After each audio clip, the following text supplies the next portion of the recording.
어쩌면 장 치유를 할 때 가장 먼저 채소를 먹는 게 맞나? 장 치유가 필요할 때 우리가 보통 기반으로 조금 돈 받는 게 안전하다. 이렇게 해서 있었던 것만 먹는다고 생각을 하면 조금 더 쉬워져요.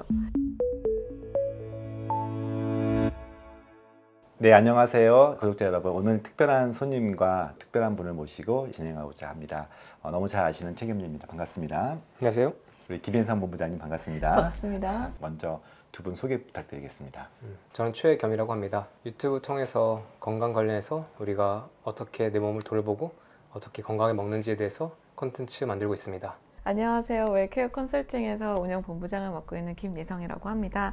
가끔 이제 병원에 내원하시는 분들께서 상담 필요하시거나 그럴 때 저를 뵌 적이 있으실 텐데 원장님들께서 훨씬 더 질 높은 진료를 하실 수 있도록 도움드리는 역할을 하고 있습니다. 네, 특별히 오늘 저희가 셋이 이렇게 함께 모인 것은 제가 새로운 책을 꼭 소개하는 그런 시간을 많이 갖는데 엄청 두꺼운 책을 만드셨어요. 물론 이제 나스타샤 캠벌리라고 하는 원저자가 있지만 이걸 한국에 들어오고 책으로 만드는데 지대한 공헌을 하셨던 두 분이고 해서 두 분의 이야기를 통해서 이 책을 제가 소개하고 싶어서 사실은 오늘 함께 모인 부분도 있거든요. 네. 의사가 하는 얘기보다 짧은 진료실 하는 얘기보다 이 책이면 다 될 것 같아서 저도 좀 읽고 있는 중인데 책을 어떻게 만들게 되었는지 먼저 계기부터 좀 부탁드릴게요. 네. 일단 책에 대해서 간단히 소개를 하면 과거 우리가 의학이나 건강 주제에서 중요하게 다루지 않았던 장, 소화기 건강과 미생물에 대해서 지금은 이제 주목받고 있지만 사실 오랫동안 이게 경시되어 왔잖아요. 유사학이다, 이렇게 뭔가 잘못되었다 이렇게 얘기를 해왔으니까요. 그런데 이제 한 전문가가 영국에 있었고 그 사람이 나타샤 캠벨이고 그분은 이제 본인의 자녀로부터 시작했어요. 자녀분의 자폐 스펙트럼을 시작해가지고 이분은 이제 원래 이제 신경외과 또는 신경계 관련된 이제 의사였는데 이분이 영국에 있으면서 자녀와 이슈를 보면서 그리고 현장에 진료를 하면서 이렇게 신경계나 발달 이슈가 있는 분들의 공통점이 장 문제인 거예요. 그럼 이 두 가지의 연관성이 있지 않을까라는 이제 가설부터 시작해가지고 이분이 영양학적으로 영양 석사도 하시면서 공부를 하다 보니까 결국에는 이 음식, 장 건강, 우리 뇌나 이런 것들 연관이 있다. 그렇게 해서 이분이 처음으로 제안한 개념이 Gut and Psychology Syndrome. 맞아요. 노란색 책. 네, 이게 2010년쯤에 나왔을 거예요. 그 책이 이제 처음으로 나와서 사람들한테 갭스라는 개념으로 이해가 되었고 결국에는 이제 많은 어떤 신경계 질환들, 뇌 관련 질환들 이런 것들이 사실은 이 장에서 나올 수 있다. 그래서 장을 치유하면서 장벽을 치유하고 장내 미생물 환경을 더 좋게 만들면서 이런 것들이 호전되는 것들에 대해서 임상에서 겪어온 것들을 또 담아왔었어요. 그리고 사실 이 사람은 그러면 어떻게 보면 이미 10년, 20년 전부터 이 주제를 장 중심으로 봐왔던 전문가 중에 한 명이죠. 그래서 그분께서 담아온 책이 있었는데 그분도 이제 그동안 공부를 하시면서 임상에서 보니까 이게 단순히 사이콜로지가 아니라 피지올로지, 우리 생리학 전체에 영향을 미치는 문화를 이해하시게 된 거죠. 그래서 그분께서 다음으로 업데이트한 책이 이번에 Gut and Physiology Syndrome입니다. 그래서 갭스라는 제목을 유지한 채로 2020년에 이 책이 나왔는데 여전히 오랫동안 국내에서는 소개되지 않고 있었어요. 그런데 여기 보시는 이제 제1번역자 남흉현 선생님께서는 재활학과 전문이시지만 또 소아 청소년 이런 의학 관련해서 학위 전공을 하셨고 사실 이 갭스 커뮤니티 안에서 되게 중요한 역할을 하시다가 최근에 저한테 이제 연락을 주셔가지고 두 번째 책을 국내에 소개하고 싶으신데 적절하게 제가 뭔가 소개할 수 있는 것 같다 하셔가지고 저희 회사에 출근을 하게 되었습니다. 그래서 연 선생님이랑 그다음에 저희 팀에 있는 이경원 선생님 이 세 명이서 같이 올해 한 해 동안 여러 고생을 하면서 이 책을 번역해왔습니다. 거의 600페이지에 가까운 엄청난 책인데 살짝 먼저 탈고하셨잖아요. 그러니까 네. 교정도 하시고 읽었던 소감 먼저 한번 좀 부탁드릴게요. 일단 읽는 것 자체가 굉장히 쉽지 않았어요. 왜냐면 너무 방대한 양의 그 데이터가 들어있어서 쉽지는 않았는데 결국에는 모든 그 이슈들이 하나로 이렇게 귀결이 되는 것 같더라고요. 이 책을 읽고 나면 머릿속에 드는 것은 우리 몸에 살고 있는 애들은 다 장단점이 있고 어떤 음식이든지 장단이 있고 그래서 그동안 저도 식단을 하면서 약간의 그 강박적인 느낌이 조금 있었거든요. 이 음식은 먹으면 안 돼? 이 음식은 먹어도 돼? 그래서 스스로를 조금 괴롭혔던 그런 느낌이 조금 있는데 모든 것에 장단이 있다는 거를 이해를 하게 되니까 조금 마음은 내려놓게 되기도 하고 조금 더 식단을 하면서 조금 자유로워졌다라는 느낌을 좀 받았습니다. 그리고 또 하나 가장 큰 거는 뭔가 치유하는 데 있어서 먹는 것과 과학 베이스에 있는 그 데이터 중심의 그런 치료도 중요하지만 매일매일에 있어서 나를 내려놓고 내 마음을 돌아와주는 스피리추얼한 부분을 다루는 것도 매우 중요하다. 이거가 꼭 있어야 될 것 같다라는 거를 되게 크게 느꼈어요. 그래서 나의 생각이 바뀌어야 이 모든 것들이 되게 조화롭게 되겠구나. 약간 그런 느낌을 되게 받았어요.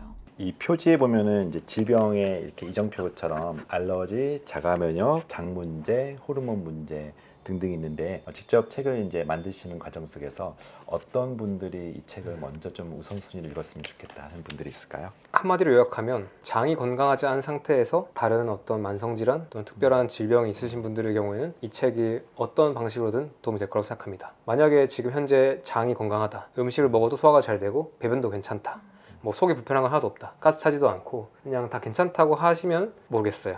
근데 아마 많은 분들이 그 문제랑 같이 어떤 다른 하나의 질환이나 질병이 있을 겁니다. 그분들은 무조건 이런 것들에서 도움 받을 것 같고요. 또는 혹시나 영양결핍에 문제가 있는 분들, 그러니까 영양결핍의 그 증상은 사실 다양한데요. 우리가 겉으로 보이는 단백질 결핍이나 이런 보이는 어떤 문제도 있겠지만 어쩌면 어떤 알 수 없는 이상 식이 증상, 폭식증이나 식이장애 이런 것도 저는 영양결핍의 증상이라고 생각하고, 또는 알 수 없는 이유로 어떤 정신적인 문제가 있는 분들, 그러니까 우울증과 불안, 이렇게 우리가 그동안 사실 병원에 가면 단순히 이제 약으로만 처방되었지만 사실 이런 감정적인, 정신적인 이런 이슈들이 우리의 장과 너무 긴밀하게 연결되어 있기 때문에 그런 문제에서 우리가 약이 아닌 다른 선택들을 찾는다면 한번, 또는 약을 선택하더라도 기본 그 근원에서 할 수 있는 게 무엇인가 고민하시는 분들은 아마 갭스가 무조건 도움될 것 같고요. 마지막 하나는 아이를 준비하시는 분들, 그러니까 아직 아이를 낳지 않았으나 언젠가 임신을 할 걸로 계획하고 계신 젊은 부부, 또는 이제 곧 임신을 하시는 분들, 그 부부 둘 다예요. 그리고 임신 중인 산모, 그리고 이제 10살이 안 된 그 영유아를 키우고 계신 부모라면 무조건, 또는 그 부모의 가족들 다, 그 가족 전체가 다 이해를 하고 있어야 돼요. 어떻게 보면 가장 좋은 어떤 출산 교육 관련 자료가 아닐까 싶기도 합니다. 이 책 안에 그 이유식을 시작하는 단계에도 소개가 되어 있어요. 그래서 우리나라에서 통념적으로 사용되고 있는 미음이라든지 그런 것보다는 좀 더 실질적으로 장의 흡수가 잘 되는 방향들이 조금 소개가 되어 있긴 하더라고요. 여기서 말하는 이제 대상 질환들, 예를 들면은 호르몬 이상, 자가 면역, 신경계 질환, 자폐 또는 여러 조현병, 피부 질환도 포함해서 현대에 굉장히 늘고 있거든요. 이게 질병이 갑자기 늘었다는 것은 유전 아니면 환경인데 짧은 시간 내에 유전자가 바뀔 리는 없으니 결국은 이제 환경, 그 중에서 장에 가장 미치는 영향이 결국은 매일 먹는 행위, 즉 식단이고, 식단이 결국은 모든 것이다라고 아마 읽으면 될 것 같아요. 근데 특별히 이제 식단을 오랫동안 컨텐츠를 가지고 건강한 식단을 사실은 주도해 가시면서 굉장히 그런 부분이 잘 맞을 것 같은 느낌이 좀 들었어요. 네, 아마 저희 유튜브 구독자분들의 경우에는 좀 되게 신기할 정도로 여기 나온 이 이야기들이 되게 결이 잘 맞다고 느낄 겁니다. 그러니까 사실 뭐 저희 구독자 입장에서는 설밀 나튀, 이런 설탕, 밀가루, 나쁜 기름이 나쁘다는 건 이미 다 알고 있고, 그리고 사실 이제 건강 주제에서의 또 두 가지 입장이 있잖아요. 붉은 고기, 이걸 이제 두려워하시는 쪽도 있고, 반대쪽은 이제 그런 걸 괜찮다, 잘 먹어야 한다는 쪽도 있잖아요. 반대쪽이 꼭 이제 육식을 막 하는 것도 아니에요. 그러니까 육식이 괜찮다, 필요하다, 이런 입장이 있고, 육식이 좀 문제가 된다, 붉은 고기가 문제가 된다, 이렇게 하는 진영이 있잖아요. 근데 사실 저는 이제 그 중간에서 인간은 잡식동물이다, 그러니까 동물성 식품 중에서 적절한 것과 식물성 식품에서 적절한 것들을 통해서 효용을 누리는 게 가장 이상적이다. 그런데 각자마다 맞는 게 좀 차이가 있을 수 있다. 하지만 우리가 지금까지 나온 정보를 바탕으로 봤을 때는 붉은 고기든 콜레스테롤이든 포화지방산이 많은 음식이든 이것들을 끊을 근거는 저는 아직 설득이 안 된다. 그래서 우리가 여기서 어느 효용이 충분하다고 말씀드려 왔어요. 근데 여기서도 비슷한 관점으로 말을 하고 있고, 여기서는 특히 이제 장 문제가 있거나 또는 자가 면역 질환이 있는 분들, 이런 분들의 경우에는 특히 더 식물을 좀 확실히 제한을 해주시는 게 회복 과정에서 의미가 있다는 말을 하고 있죠. 네, 사실은 이제 많은 주류 의학계가 너무 이렇게 과가 나눠져 있다 보니까, 예를 들면 이분도 이제 처음에는 신경과였기 때문에 신경계 질환만 보다가 한계를 많이 느낄 거예요. 아마 제 채널 구독자 중에 의사들도 굉장히 많고, 또 기능의학을 추구하시는 분들도 많이 계시고, 또 거기에 대한 비판적인 분들도 당연히 있을 수 있는데, 의사들의 기본 사실은 베이스는 몸 전체를 보고, 그래서 그걸 생화학적 관점, 생리학적 관점, 여러 물리학적 관점에서 다 배우고 이제 그 다음에 전공을 택한 거기 때문에, 다시 저희가 베이직으로 돌아가서 우리 몸 전체가 연결되어 있다. 장과 뇌, 장과 피부, 장과 미토콘드리아 다 연결되어 있고 공통 경로를 좋게 만들어줘야 그 다음에 여러 질환들이 좋다. 이런 관점에서 저는 의사들이 이 책을 좀 많이 읽었으면 좋겠다는 생각이 좀 들어요. 그리고 다른 책 같은 경우에는 이론적인 설명이 굉장히 길고 그 다음에 무엇을 집에서 해야 되는지에 대한 설명이 조금 짧거나 부족한 경우가 많거든요. 근데 이 책 안에는 매우 세세하게 단계별로 나뉘어져 있고, 그다음에 식물 배제는 이렇게 해야 되고, 도입할 때는 어떻게 해야 되고, 이런 기간부터 제품까지 나오죠. 우유는 어떤 제품 먹어야 되고, 계란은 어떻게 먹어야 맞아요. 되고, 그런 네. 것도 다 나오고. 네. 그래서 따라하시기에는 조금 괜찮으실 것 같아요. 그다음에 궁금해하실 것 같아요. 이렇게 했을 때 내가 잘하고 있나? 그런 거에 대한 설명도 잘 나와 있어서 처음 해보시는 분들도 쉽게 도전해 보실 수 있을 것 같아요. 반대로 한 가지 제가 이제 궁금한 건 전 다 읽지 못했지만 이제 갭스 완도 그렇고 이제 스코틀랜드의 의사가 쓰다 보니까 그 영국 식재료 그리고 이제 우리나라의 정말 좋은 식재료들을 다루지 못한 부분들이 좀 한계가 아닐까 또는 네. 제한점이 아닐까 어떻게 보세요? 그 부분에 대해서는요? 네, 그 부분이 맞고 네. 저도 이제 다음으로 이제 이 책을 조금 더 개정판을 만드는 과정에서는 그런 한국형 갭스라고 하죠. 그런 식단들, 이런 팁들을 여기 추가하는 게 저희의 이제 계획입니다. 다만 이제 그게 시간이 걸리기 때문에 일단은 이 책을 먼저 전하는 게 중요하다 생각해서 그렇게 나와 있고요. 지금 보시는 분들은 이제 여기에 약간 서양 음식들이 많아서 조금 낯설 거예요. 근데 좀 다르게 생각하면 어차피 여기에는 원칙은 비슷합니다. 그러니까 어떤 장치가 필요할 때 우리가 보통 동물성 식품을 기반으로 조금 돈 받는 게 안전하다. 그리고 그 동물성 식품을 단순히 근육이나 이런 살코기만 먹는 게 아니라 전체, 진짜 노즈 투 테일, 머리부터 발끝까지 다. 그래서 어떻게 보면 우리가 어렸을 때부터 우리 한국 사회에서 먹었던 거 있잖아요. 뭐 닭발, 아니면 진짜 속꼬리, 스지, 그러니까 이런 연골, 도가니. 우리가 건강 챙길 때 옛날에 먹었던 애들 있죠. 걔들이 사실 선조들의 지혜일 수도 있다는 생각이 듭니다. 그러니까 우리는 옛날에는 사실 스테이크만 먹는 게 아니잖아요. 또는 옛날에 원시시대 사회에 대한 또 기록들을 보면 사냥을 했을 때 내장을 가장 먼저 나눠 먹어요. 또 재밌는 게 제가 마침 어젠가 그제 제 유튜브 알고리즘에 영화 소개 유튜브가 떠가지고 봤는데 그게 아포칼리토라는 영화였어요. 네, 봤죠. 그 영화 이제 보시면 이게 약간 그 이제 아메리카 대륙 쪽에 이런 원시 문명이 사냥한 장면이 나옵니다. 근데 보면 사냥을 딱 하고 나서 나눕니다. 근데 좋은 걸 먼저 뭐 나눠주냐면 심장, 신장, 뇌, 그리고 마지막에 이제 안 좋은 거 나눠받아요. 그리고 옛날에 그 북극에 살고 있는 이제 이런 이제 이누이트족 분원을 봐도 처음에 가장 많이 먹는 게 어떤 동물의 눈알 주변 지방이 많은 곳들, 내장들 먼저다. 근육고기는 그 개들한테 던져준다. 이런 얘기 있었거든요. 근데 이제 어떻게 보면 우리가 고기를 먹는다고 해도 어딜 먹었냐 했을 때 그동안 사실 우리 어떤 관념 때문에 어떤 변화 때문에 우리가 이런 내장육과 결합조직들 이런 것들을 좀 안 먹지 않았나? 물론 징그럽긴 해요. 저도 지금 이렇게 낯설고 어렵긴 해요. 저도 지금 그렇게 먹고 있지는 않지만 결국에는 우리가 동물이고 우리가 동물로서 필요한 재료들을 가지고 올 때 물론 식물에 있는 친구들은 제가 보기엔 어떤 청소, 회복, 항산화 이런 데 도움이 되는 것들이 많은 것 같아요. 근데 진짜 우리 몸의 건축 자재, 우리 몸에 하나 건물이라고 치면 건축 자재들을 파는 곳은 사실 동물인 거죠. 마치 식물은 다이소 같은 느낌이에요, 저한테는.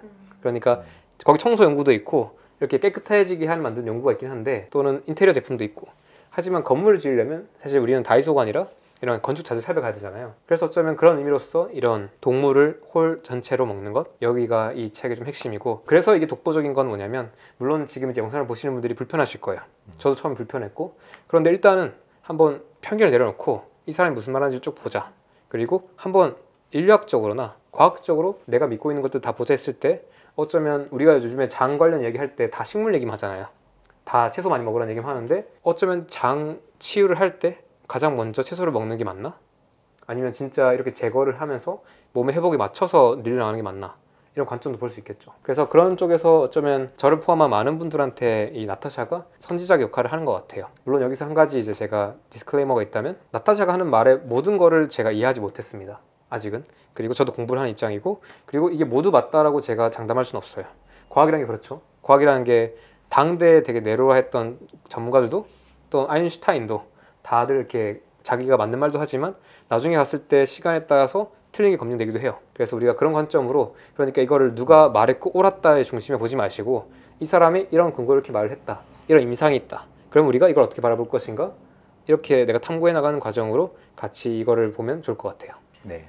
제가 가끔 환자분들하고 이제 대화를 할 때 식단에 대해서 설명을 드리면 엄청 많은 정보를 한꺼번에 이해하시기를 조금 힘들어 하시더라고요. 그래서 아직 검증되지 않은 저만의 이론이 있어요. 그래서 뭐라고 말씀을 드리냐면 자, 조선시대에 선을 딱 그어봅시다. 이렇게 해서 조선시대에 있었던 것만 먹는다고 생각을 하면 조금 더 쉬워져요. 이 시리얼과 이 가공식품이 조선시대에 있었나? 아니요. 그러면은 안 먹는 거예요. 근데 이 음식이 이 식품이 조선시대에 있었나? 있었어? 그럼 먹어보기 괜찮다. 이렇게 하고 양 같은 거 조절할 때도 과일이 과연 조선시대에 얼만큼 있었을까? 특히 제가 말씀드리는 건 귤이거든요. 임금님 진상에 올라오는 귤을 우리가 한 박스씩 먹었을까 조선시대에. 그래서 모두 임금님께서 하사시 귤 한쪽 이러면서 아마 가족들끼리 다 나눠 먹었을 거예요. 그렇게 생각을 한번 해보시라 라고 했더니 조금 더 수월하게 이 식단을 좀 이해를 하시더라고요. 그러면 가장 먼저 하시는 말씀이 그 조선시대 사람들 다 일찍 죽었잖아요, 이런 말씀을 하시더라고요. 그래서 그 당시에는 아프지 않게 일찍 죽었다. 왜? 풍족하지 못해서.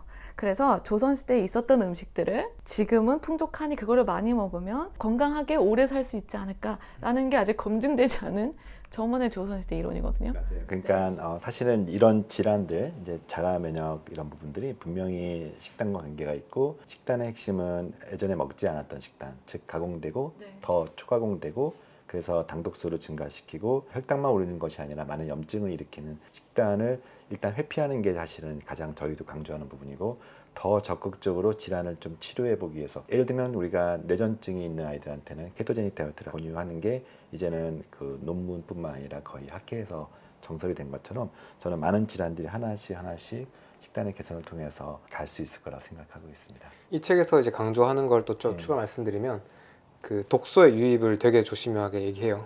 그러니까 사실 이건 되게 재밌는 게, 제가 유튜브에서 계속 얘기했던 게 그런 거잖아요. 맞아요. 뭘 더 먹기 전에 설밀, 나트리 이런 독이 되는 것들을 먼저 제한하라고 하는데, 나타샤도 마찬가지로 그 독소 유입부터 멈춰야 된다. 나타샤는 단순히 음식 떠나서 우리가 환경에서 노출되고 있는 다양한 자극들, 이것들 중에서 어떤 게 독소인지도 말씀을 하고 계시고, 이 독소의 끊임없는 외부 유입과 심지어 망가진 장에서 만들어지는 또 내독소, 이것들의 끊임없는 유입 속에서 전신에 지금 어떤 자가 면역 반응 이런 것들, 염증 반응들, 여기서 망가져서 지금 고생하고 있는 게 우리 많은 현대인의 몸이다라고 얘기하고 있습니다. 그래서 사실 독소 관점에서도 되게 좋은 인사이트를 주는 것 같아요.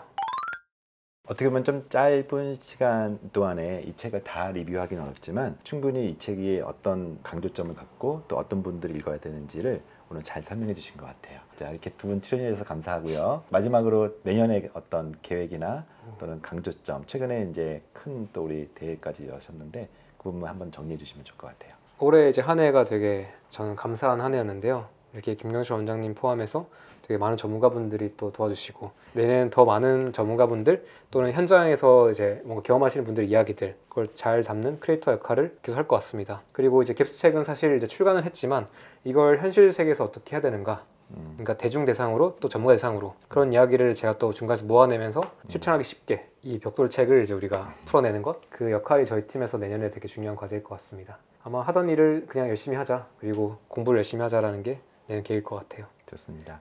아마 이 영상이 나갈 때쯤이면 크리스마스 때일 텐데요. 보다 여러분들에게 건강을 선물하는 저희가 될 수 있도록 더욱 노력하고 다 같이 메리 크리스마스 하고 끝내겠습니다. 메리 크리스마스. 메리 크리스마스.